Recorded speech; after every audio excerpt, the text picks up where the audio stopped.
Marche pas? Oh, bonjour tout le monde. Ma soeur me disait que c'était une samba. Je sais pas. Y en a-tu qui connaissent ça, la musique ici? C'est une samba, semble-t-il. Oui? C'est vrai? Avais-tu raison? OK. Bonjour, moi c'est François. Donc, après ce merveilleux temps de louange, merci à l'équipe. On fait comme 30 minutes d'enseignement. Merci à l'équipe. Moi, je fais une série, c'est ma 7e et dernière intervention dans cette série-là qui s'est intitulée « Jésus est le meilleur et véritable ». Et le petit signe qu'on voit en orange, là, c'est la pierre du tombeau qui a été tassée. Parce que Jésus est ressuscité et c'est ce qu'on célèbre chaque dimanche. Donc, ce qu'on a vu à date, Jésus est le meilleur et véritable Job, le meilleur et le véritable Abraham, David, Moïse, Joseph, Élie. Et aujourd'hui, on fait Adam. Pourquoi est-ce qu'on fait ça? Ce que j'aimerais imprégner dans vos esprits, c'est qu'on célèbre Jésus-Christ en étant la personne la plus importante de l'univers. C'est ce qu'on veut, c'est ce qu'on célèbre. Plus important que les anges et les démons, plus important que les rois de cette terre, que les dirigeants politiques, que les plus grands scientifiques, les prix Nobel, les artistes, les philosophes, les athlètes, les joueurs de hockey qui gagnent trop cher, les musiciens, les acteurs, nos contemporains, ceux qui sont avant nous, ceux qui sont après nous, tous ces gens-là n'arrivent pas à la cheville de Jésus-Christ. On veut célébrer. Donc, j'ai fait cette série-là pour comparer avec des personnages de l'Ancien Testament qui sont comme des figures, qui sont comme simplement un modèle, une représentation de qui est Jésus vraiment. Et on se base sur un texte, lorsque Jésus ressuscité est allé visiter 2 disciples qui habitaient un petit village d'Emmaüs. Et la Bible nous dit qu'il a pris le temps d'expliquer à travers toutes les Écritures, donc c'était l'Ancien Testament à l'époque, donc à travers toutes les Écritures, ce qui le concernait à Jésus. Donc il a pris le temps de parler à ses 2 disciples, de dire comment je me suis comparé à Job, comment je me comparais à Abraham, à David, à Moïse. Il a fait ça. Et c'est pour ça qu'on le fait aussi ce matin. Et ça nous permet aussi d'avoir une relecture de l'Ancien Testament. Quand vous le lisez, demandez-vous toujours la question, qu'est-ce que ça me dit sur Jésus, ça? Sinon, on lit l'Ancien Testament et on passe à côté, si on ne se pose pas cette question. Donc voilà, c'est le but de mon intervention. Pourquoi est-ce que je fais ça ce matin? En quoi Jésus est le meilleur et véritable Abraham? Adam, merci. Tu suis bien. C'est moi qui ai fourré. Aujourd'hui, c'est important que tu écoutes ce message-là parce que si tu fais face à tes propres limites de ta nature humaine, ça peut te parler. Aujourd'hui, si tu as besoin de Jésus dans ta vie comme un esprit vivifiant, comme un esprit qui donne la vie, ce message est pour toi. Si tu as besoin d'espoir, si tu fais face à des tentations, ce message est pour toi. Si ta honte a besoin d'être recouverte, ce message est pour toi. Si tu n'es pas certain d'être fils ou fille de Dieu, ce message est pour toi. C'est pour ça qu'on est ici ce matin. Donc, Adam, d'où vient son nom? Ça vient de Adama en hébreu qui signifie terre, sol ou même poussière. Tu es poussière et tu retourneras poussière. Hein? On vient du sol, on vient de la terre et un jour on retourne et on se décompose et on vient du compost. Bonne nouvelle ce matin pour vous. Un jour, les vers vont vous manger et c'est la fin. On retourne au compost. Okay? C'est notre origine. Donc, le mot Adam pourrait dire terreux ou terrien. Terreux, ça fait sale un peu, hein? Mais on vient de là. C'est notre nature humaine. Ça comprend moi et toi et les 8 milliards d'humains sur la Terre en ce moment. C'est notre nature. Nous sommes des êtres créés et non pas le Créateur. Nous sommes dépendants de la vie qui nous a été donnée. Un jour, Dieu a soufflé. Quand il a créé cette terre-là, il a soufflé, il a donné la vie pour que ça devienne un être humain. Hein, donc, on reçoit la vie. On a besoin de ce souffle de vie. Et on dit que quand quelqu'un meurt, qu'il rend son dernier souffle. Hein? Donc, le moment de la mort. On est limité, on n'est pas tout puissant, on est fragile, parfois on est poussiéreux, parfois même on est plein de boîtes. Alors ça, c'est l'être humain. dans toute sa beauté. Que dit la Bible sur notre condition d'être humain? Il y a ce texte dans Jacques 4. Vous ne savez pas ce qui arrivera demain, car qu'est-ce que votre vie? Vous êtes une vapeur. Bonne nouvelle pour vous ce matin. Vous êtes une vapeur qui paraît pour un peu de temps et qui ensuite disparaît. Ce matin, je vous mets en face de votre fin.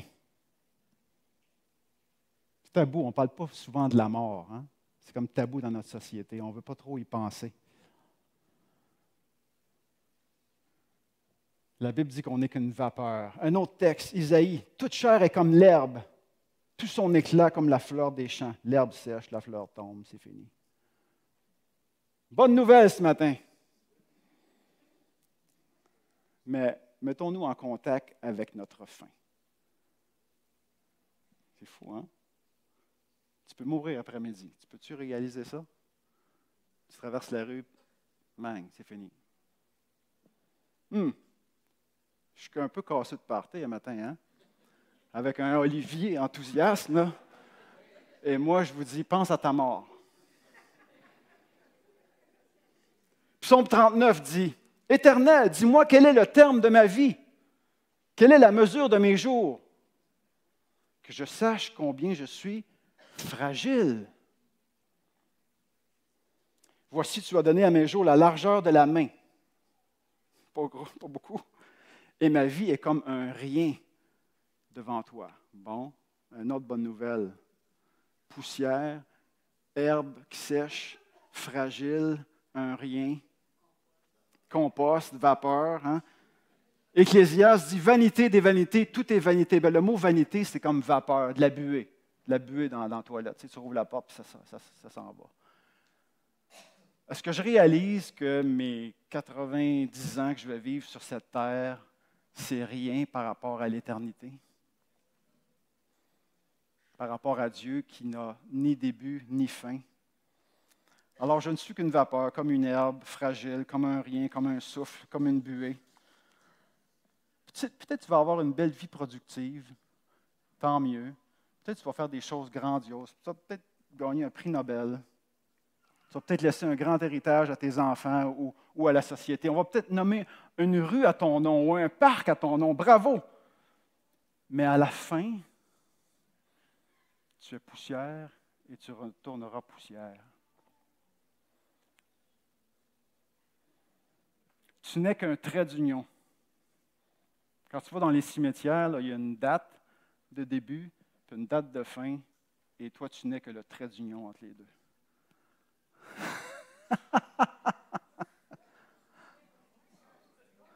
Réjouissons-nous toujours dans le Seigneur. Réjouissons-nous. Non, mais je veux qu'on se mette en contact avec notre fragilité, avec notre vulnérabilité, avec notre finitude. L'apôtre Paul compare Adam et Jésus. Donc, Adam à gauche, Jésus à droite. Le premier homme, Adam, devint une âme vivante. J'ai mis le mot grec aussi, ou les mots grecs, psyché, zao, d'où viennent nos mots psychologie et zoologie. Okay? Le dernier Adam, on appelle Jésus le dernier Adam, ou le deuxième Adam, est devenu un esprit vivifiant. Il ne reçoit pas la vie, il la donne. Nous, on reçoit la vie, Jésus donne la vie. Un esprit vivifiant. Pneuma zoopeido. Je le dis comme ça vient. As-tu besoin d'un esprit vivifiant dans ta vie? Moi, j'ai besoin d'un esprit vivifiant qui vient me donner une direction, un sens, une énergie divine. Il continue en comparant. Le premier homme tiré de la terre est terrestre. Nos origines, c'est la terre. Alors que Jésus, le second homme tiré du ciel est du ciel. Donc, moi, j'ai une origine terrestre, Jésus a une origine céleste. Et il continue en disant, tel est le terrestre, tels sont aussi les terrestres. Hein? Moi, j'ai engendré des enfants, ils sont de la même essence que moi. Mais, si je deviens fils de Dieu, parce que son esprit vient habiter en moi, oh là, je goûte à une autre vie. Je goûte à une autre essence. Ce n'est pas juste la mort qui peut régner, mais il me donne sa résurrection. Donc, j'ai accès à autre chose. Tel est le céleste, tels sont aussi les célestes. Donc, si Jésus vient habiter en moi, wow, je peux suivre une autre route. Et de même que nous avons porté l'image du terrestre, on est des humains, on fait face à la souffrance, à nos limites. De même, nous porterons aussi l'image du céleste. Si tu as été greffé à Dieu, tu vas porter l'image du céleste. Tu vas avoir une vie divine qui va couler en toi. Et ça commence aujourd'hui.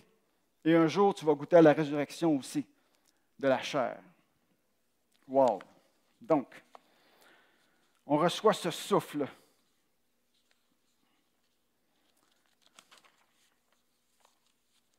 Donc, qu'est-ce qu'un humain? Un humain est un bout de terre sur lequel Dieu a soufflé pour lui donner la vie. C'est ça un humain, dans notre nature. Hein? Et qu'est-ce que Jésus a fait sur ses disciples juste avant qu'ils remontent au ciel? Il a aussi soufflé sur eux, n'est-ce pas? Donc, c'est comme si on assiste à une deuxième création, une récréation.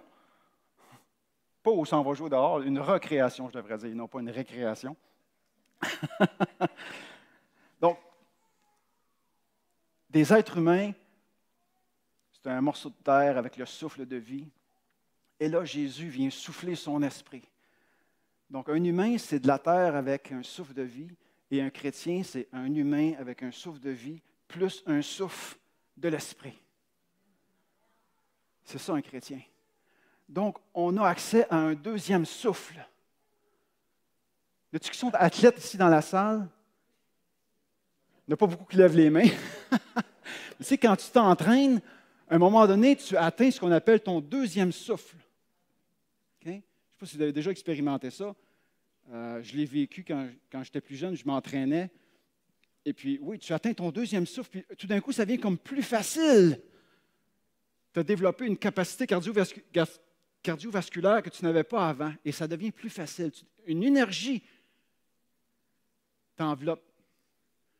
Je fais un parallèle. C'est la même chose. Quand le Saint-Esprit vient sur toi, tu as accès à un deuxième souffle, à une autre énergie qui vient t'envelopper et te faire vivre, et te donner la vie. Et c'est ça qu'on veut. Donc, Jésus a soufflé sur ses disciples, le souffle de la vie, l'Esprit Saint, et il a créé une nouvelle race d'humains, des humains habités par le Saint-Esprit. Ça n'existait pas avant. Oui, dans l'Ancien Testament, il y en avait une couple, il y avait l'Esprit de temps en temps, un roi, un prophète, un ci, un ça, mais dans le Nouveau Testament, dans la Nouvelle Alliance, c'est l'Esprit Saint qui peut être répandu sur toute chair par la foi en Jésus-Christ. Une nouvelle race d'humains, Jésus a créé à ce moment-là. Il y a une couple d'hybrides dans la salle, mais ça, on n'en parlera pas. Je suis le premier hybride. Donc voilà, je continue mon parallèle. Vous savez que l'histoire de l'humanité se comprend en deux jardins. On a le premier jardin ici, en Éden. Tout était parfait, c'était l'harmonie, c'était la communion. L'être humain était en communion avec Dieu. Entre eux, ça allait bien, il n'y avait pas de chicane de couple. Il était en communion avec la création, il n'y avait pas de pollution, pas de gaz à effet de serre, etc. C'était merveilleux. Il n'y avait pas de guerre au Liban, à Gaza, en Ukraine. Il n'y avait pas de féminicide, il n'y avait pas d'ouragan Milton, il n'y avait pas de pollution. Tout allait bien, c'était l'harmonie, c'était le paradis. Mais, qu'est-ce qui s'est passé? L'être humain a décidé de dire Dieu, je ne suis plus intéressé à toi. Tu m'as donné un cadre, ça ne me tente plus. Je ne veux plus suivre ce cadre. Je veux être moi-même Dieu. Je veux le contrôle. Je suis tanné d'être dépendant de toi. Je veux m'affirmer, je veux le contrôle. Je veux diriger ma vie. Je veux dire moi-même ce qui est bien et ce qui est mal. Et l'être humain a fait adieu. Il y a sûrement un mot pour ça. Non, mais des fois, les onomatopées, ça Ça communique beaucoup quand même. La conséquence de ça, c'est qu'il a été chassé du jardin. On a perdu la connexion d'avec Dieu. L'Internet a été coupé. Hein? On a perdu la connexion.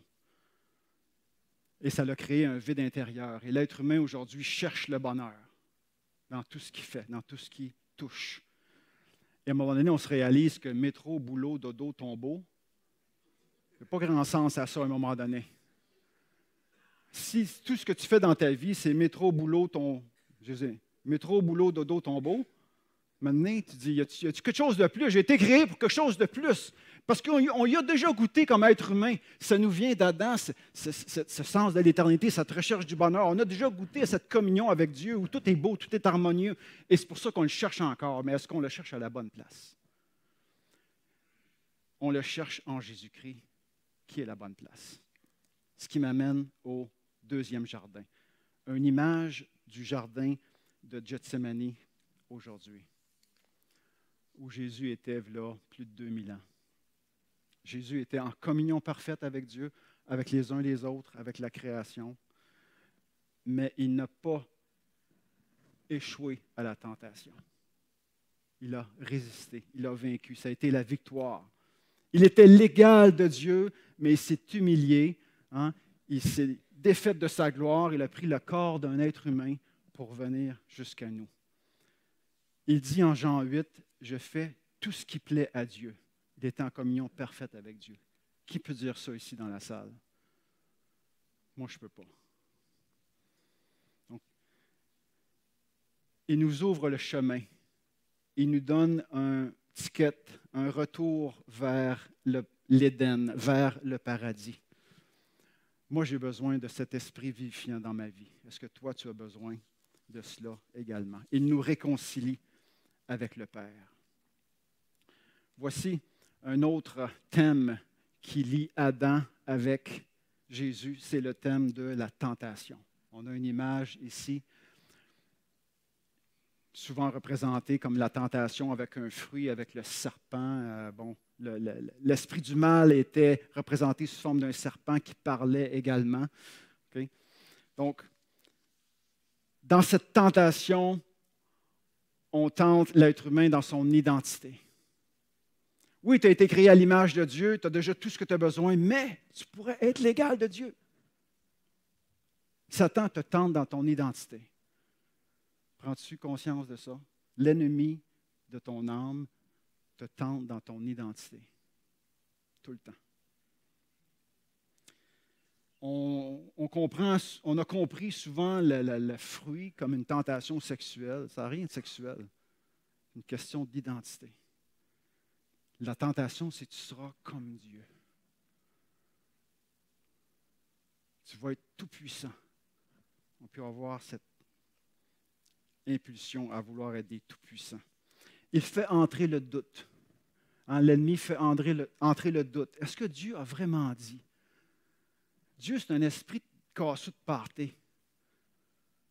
Parce que tu es supposé avoir accès à tout, mais il t'a donné quelque chose que tu ne pouvais pas toucher. C'est un casseux de party, Dieu. Donc, Satan essaie de mettre cet esprit de doute, plutôt que d'être dans l'action de grâce, c'est Dieu. Satan, c'est l'adversaire, c'est le menteur, c'est le déformateur de la vérité, c'est un tentateur, un douteur, un soupçonneux. Et il veut mettre des mensonges en nous. Et Adam et Ève ont cru, malheureusement, le mensonge de l'ennemi. Et on a ici, je ne sais pas si vous reconnaissez ce film, le film de Mel Gibson, La Passion du Christ, très graphique dans la crucifixion, mais c'est un des seuls films qui représente l'esprit du mal qui rôde. Donc on a comme un personnage flou en arrière ici qui est Satan, l'ennemi, qui est un personnage. Et lorsque Jésus est tenté au jardin de Gethsémani, il n'a pas commencé là, Satan. Hein? Dès le début de son ministère, quand il a été amené au désert, Satan l'a tenté 3 fois. À quel niveau? Sur son identité. Comme il avait fait avec Adam et Ève au début, il le refait avec Jésus. Si tu es vraiment le Fils de Dieu, change ces pains, change ces roches en pain. Si tu es vraiment le Fils de Dieu, saute du temple, blablabla, blablabla, blablabla. Maudit fatigant. Non, mais c'est ça qu'il fait. Il tente, il déforme la parole de Dieu. Il nous attaque dans notre identité. Jésus-Christ a résisté. Il était tenté sûrement et il a dit, Père, si c'est possible, éloigne de moi cette coupe. Ça, il ne tentait pas de passer à travers la souffrance, c'est clair. Il aurait pu claquer des doigts, puis les légions d'anges auraient venu wipe out les petits soldats romains qui venaient l'arrêter. Mais il ne l'a pas fait. Il a résisté à cette tentation d'utiliser la violence pour arriver à ses fins. Wow! Donc, voici deux tableaux différents, échec, victoire. Bonne nouvelle, ce Jésus qui a résisté à la tentation vit en toi, par son esprit, par la foi que tu as. Il vient t'habiter, il vient faire de toi son temple, sa maison, et il peut te donner la puissance sur la tentation, comme lui a eu la puissance pour vaincre l'ennemi. Est-ce que tu crois cela? Est-ce que tu crois cela? C'est important. Nous agissons toujours selon ce que nous croyons. Nous agissons toujours selon ce que nous croyons. Donc, c'est important de croire les bonnes choses pour que mes actions en découlent. L'Esprit de Jésus qui a vaincu la tentation habite en toi. Sois convaincu de cela. Tu tombes, pas grave. Pas-en à quelqu'un, pas-en à un frère. Prie. Il y a des façons de s'en sortir. Mais sois convaincu que l'Esprit de Jésus vit en toi. Une autre comparaison. Au niveau vous savez c'est quoi? C'est un arbre généalogique. Moi, j'ai eu 3 enfants. Michael, David, Andréane. Michael a 3 enfants. Ézéchiel, Noah, Sarah. Faut que tu penses un petit peu. Pas drôle, hein? Et moi-même, je viens d'une famille de 4 enfants. Je suis le plus jeune de 4. Je viens de André Pinard, Yolande Desfossés, etc. Donc, on peut remonter comme ça. Donc, nous avons tous un père terrestre, sauf Adam et Jésus, et un autre personnage mystérieux qu'on appelle Melchisédek, qui est une figure du Christ, en fait. Donc, l'origine, considère tes origines et considère aussi la descendance. Parce qu'il y a un beau passage dans Genèse. Hein? Ils n'ont pas de père physique, mais ils ont eu une descendance. Donc, on compare maintenant la descendance de Ève, qui peut nous amener jusqu'à Jésus, et la descendance de l'ennemi, Satan, qui a eu des petits démons, semble-t-il, jusqu'à aujourd'hui. Et ce que la parole de Dieu nous dit, c'est que la descendance de Ève, un jour, va écraser la tête du serpent, la tête de l'ennemi. Donc, un autre onomatopée. Je suis fort dans les onomatopées, ça a l'air. Donc, la descendance de Ève, Jésus va écraser la tête de l'ennemi. Mais ça va lui coûter quelque chose parce que le serpent va le mordre au talon. Donc, ça va se faire à travers la douleur. Et c'est ce qu'on voit. Jésus écrase la tête de l'ennemi. Donc, la descendance de Ève, c'est Jésus qui écrase la tête de l'ennemi. Donc, on peut être convaincu que Jésus a eu la victoire sur le mal, sur l'esprit du mal, sur Satan. Donc, en tant que chrétien avec lequel l'Esprit Saint vient habiter, je peux être convaincu que je n'ai pas à avoir peur de Satan dans ma vie. Est-ce qu'on est convaincu de ça? Parce que je rencontre des chrétiens des fois, et colline que Satan est grand et puissant. Quasiment plus puissant que Dieu. Et ça ne fonctionne pas, ça, dans la théologie. C'est un mensonge. D'accord? Regardons un autre texte où on continue à comparer Adam et Christ. Mais juste avant, une petite mise en scène. Ça, on appelle ça l'effet papillon. Vous avez entendu parler de l'effet papillon? Ça a été parlé par un météorologue. J'ai fait une petite recherche la première fois en 1972. Ce qu'il disait, c'est que le battement d'ailes d'un papillon au Brésil peut provoquer une tornade au Texas. Donc, un petit geste tout simple peut avoir des effets énormes ailleurs. Et je mets ça en mise en scène pour essayer de comprendre un texte en Romains 12. Par un seul homme, Adam, le péché est entré dans le monde, et donc la mort. Toujours, on associe le péché et la mort. La mort physique, sûrement, la mort spirituelle, la déconnexion d'avec Dieu, l'Internet qui est coupé. Et ça s'est étendu sur tous les hommes. Donc, une petite erreur a eu des effets sur tout le monde. Parce que tous ont péché. On a beau, bon, c'est la faute d'Adam si je suis comme ça. Wow, un instant, là. On est tous responsables de nos manquements, de nos erreurs. On a tous commis nous-mêmes des manquements à l'amour, des égarements, des fautes. Hein? Donc, on ne va pas juste blâmer Adam pour notre nature, on va être responsable de nos erreurs. Adam, l'apôtre Paul nous dit qu'Adam est une figure de celui qui devait venir en parlant de Jésus. Ah, c'est intéressant. Adam était une figure, c'était juste comme un modèle. Une personne qui pointe vers autre chose. Car, il continue son argumentation, si par l'offense d'un seul, Adam, il en est beaucoup qui sont morts, à plus forte raison. Donc, on compare ici l'offense d'un seul avec la grâce d'un seul. À plus forte raison, le don de la grâce venant d'un seul homme, Jésus-Christ, a été abondamment répandu sur beaucoup. Donc, il continue cette comparaison. Il dit, d'un côté, c'est la désobéissance d'un seul. Jésus, c'est l'obéissance d'un seul. Il continue dans son texte. Car c'est après une seule offense que le jugement est devenu condamnation. Il fait un lien entre ces choses-là. Péché, condamnation, jugement. De l'autre côté, don gratuit en Jésus-Christ devient justification après plusieurs offenses, après toutes les offenses du monde. Tous ceux qui ont été faits avant Jésus, tous ceux qui ont été faits après Jésus, Jésus a tout porté ça sur ses épaules pour donner justification à ceux qui croiront en lui. Au lieu de la condamnation, le juge qui condamne, tu t'en vas 3 ans en prison. Non, c'est la grâce. Hey, tu es libre parce que quelqu'un d'autre a payé à ta place. Jésus-Christ a payé à ta place. Donc la mort a régné. L'autre côté, en Jésus, ceux qui reçoivent l'abondance de la grâce et du don de la justice régneront dans la vie. Donc la mort d'un bord, la vie de l'autre. Sur quel bord ça te tente d'être? La condamnation atteint tous les hommes. Tantôt, on parlait de beaucoup, maintenant c'est tout. Par un seul acte de justice, la justification qui donne la vie s'étend à tous les hommes. Voilà ce que nous avons en Jésus-Christ. Mais je dois me rendre compte de quelque chose. On aime ça, la bonne nouvelle. On aime moins la mauvaise nouvelle, n'est-ce pas? Mais comment je fais pour bien comprendre la bonne nouvelle de Jésus-Christ si je ne saisis pas complètement la mauvaise nouvelle? La mauvaise nouvelle, c'est quoi? C'est que sans l'œuvre de Jésus, je suis condamné. Je mérite la mort. La mort physique, bien sûr, mais la mort spirituelle, la déconnexion. C'est ce que je mérite en tant qu'être humain.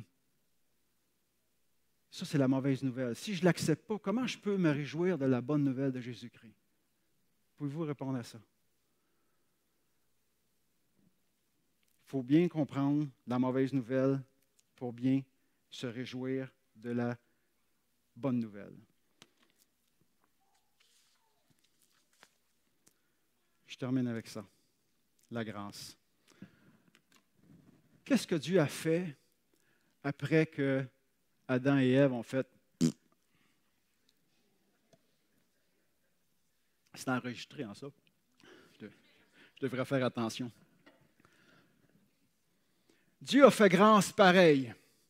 Eux, ils disent, je ne suis pas intéressé d'avoir une relation avec toi, et Jésus les poursuit de son amour. Et il va sacrifier le premier animal pour couvrir leur honte, leur nudité, leur vulnérabilité qui était exposée. Parce qu'ils ont compris qu'ils ont fait une erreur. Ils ont eu honte de leur erreur. Ils ont essayé par eux-mêmes de se cacher avec des feuilles de figues. Ça n'a pas bien marché. Dieu a dit, je vais te couvrir moi-même, mais ça va prendre la mort de quelqu'un. Ça va prendre la mort d'un animal. Donc, il a sacrifié le premier animal pour couvrir leur honte. Il les a habillés avec une peau. La peau vient d'un animal mort. Un animal doit mourir pour avoir une peau. On comprend le principe. Même si l'être humain dit « je ne suis pas intéressé », Dieu continue à les poursuivre et à vouloir leur faire grâce par compassion, par amour. Quel modèle pour nous lorsque d'autres humains nous font « nous, on devrait continuer à les poursuivre, à initier la réconciliation, à chercher la relation. » Wow! Pour moi, c'est un modèle. Pour moi, c'est un modèle de ce que Dieu fait en ce moment, à ce moment-là, de ce qu'il a fait. Quelque chose que j'essaie de vivre dans ma propre vie. Il couvre le péché d'Adam, la honte. Je ne sais pas si tu as déjà eu honte dans ta vie. Moi, je me souviens, j'ai eu des épisodes où j'ai eu honte. Et il y avait des gens qui étaient témoins en plus de mon erreur, qui augmentent ta honte quand il y a des témoins, n'est-ce pas? Et ça me fait penser à la femme prise en flagrant délit d'adultère, où on est allé la chercher tôt le matin, là, et on l'a tirée de force, puis on l'a amenée à moitié nue devant Jésus pour qu'une gang d'hommes la regarde bien comme il faut, puis lui pitche des roches pour la lapider. Est-ce qu'on peut comprendre comment cette femme se sentait dans sa nudité exposée, dans sa honte? Qu'est-ce que Jésus fait? Oui, il se penche, il commence à écrire au sol pour que les gens le regardent lui puis qu'ils arrêtent de regarder la femme à moitié nue. Wow! Venez, mettez vos regards sur moi. Laissez-la tranquille. Puis quand il se lève, il dit que celui qui n'a jamais péché lui jette la première pierre. Wow! C'est ce que Jésus fait avec notre honte. Il dit, moi non plus, je ne te condamne pas. Va et ne pêche plus. Jésus veut couvrir notre honte, la mienne, la tienne, la nôtre, de son amour, de son pardon, de son sang, de sa vie, pour que je sois libre. Est-ce qu'on comprend que le Fils de Dieu a été mis sur la croix, pour moi, par amour pour moi? Lui, il a été dénudé. Lui, il a été exposé. Lui, on a eu honte de lui. Lui, on l'a méprisé sur la croix. Voyons donc, si tu es le Fils de Dieu, débarque. Tu en as sauvé d'autres. Sauve-toi toi-même. On l'a méprisé comme un vulgaire criminel. Et il a accepté de subir ça pour pas que tu aies à le subir. C'est ça la grâce. C'est ça la grâce. Est-ce qu'on peut dire Amen? Donc, célébrons la grâce de Dieu. Voilà. Chantons.